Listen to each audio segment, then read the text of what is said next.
So kom ons byna aan die einde van ons program Lig op Lig, Melodie FM 97.1. Ek is Willem Lombard en dit is my lekker om uit die woord van die Here te lees en julle ook daarmee te groet.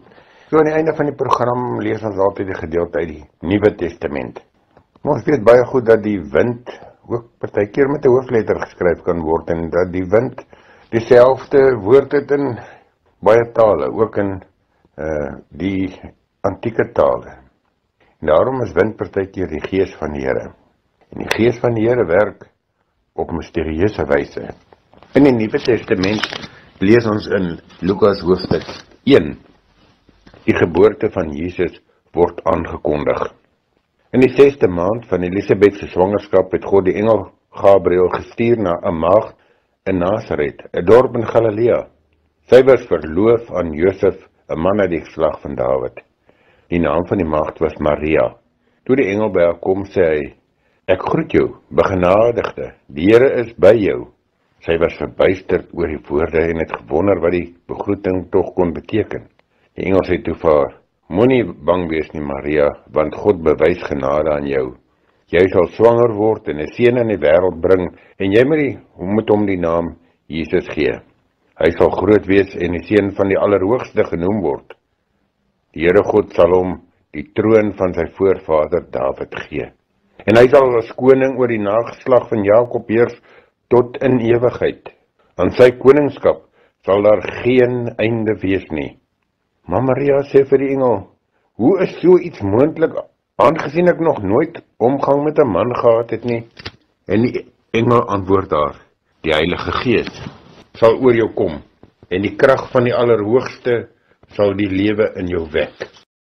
Daarom sal die een wat gebore word, heilig genoem word, die seun van God.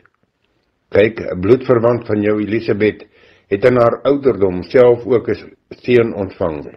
En sy wat as onvrugbaar bekend was, is nou al in haar 6de maand.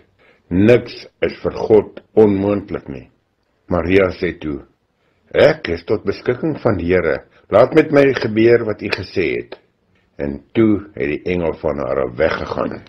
'n Aangrypende aankondiging van Maria oor wat met haar gaan gebeur, dat die Heilige Gees in haar gaan werk en dat Jesus uit haar gebore sou word.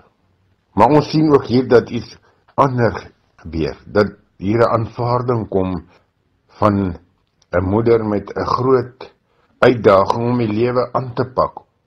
Want sy weet, hierdie kind van haar gaan iets besonders wees, en soos die lewe aangaan, het sy gesien dat haar kind 'n missie het, 'n visie het.